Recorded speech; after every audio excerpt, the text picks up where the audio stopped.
તો અમદાવાદમાં શિવાજી જન્મ જયંતિનું આયોજન કરવામાં આવ્યું છે, જેમાં આયોજનમાં મોટી સંખ્યામાં લોકો જોડાશે। શિવાજી જન્મ જયંતિ નિમિત્તે રેલી પણ કાઢવામાં આવશે। મરાઠી સમાજ અને હિન્દુ સંગઠનો દ્વારા કાર્યક્રમનું આયોજન કરાયું છે। મોટી સંખ્યામાં લોકો ઉપસ્થિત રહ્યા।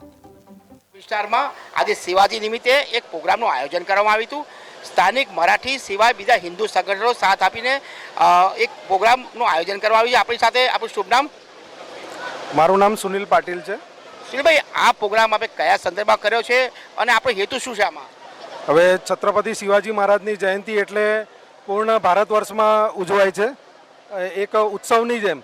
અહીંયા આપણે ભદ્રમાં લગભગ પ્રતિમા 15 વર્ષથી છે, પણ 1 જાન્યુઆરી 2023થી આપણે દર રવિવારે સવારે 9 વાગે અહીંયા આપણે પૂજનનું આયોજન કરેલું છે।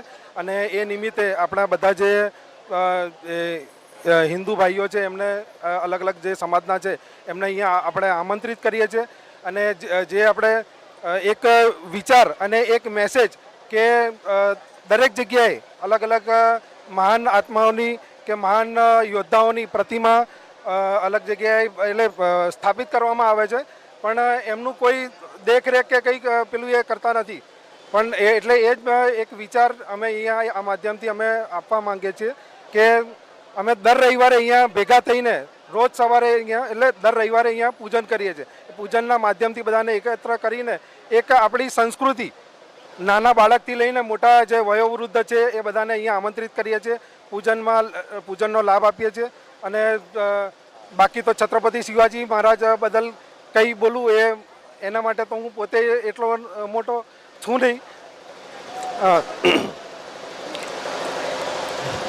આ હતા અહીંના સ્થાનિક આગેવાન હરીશ શાહી સાથે વૈશાલી રાણા, KTV ન્યૂઝ, અમદાવાદ।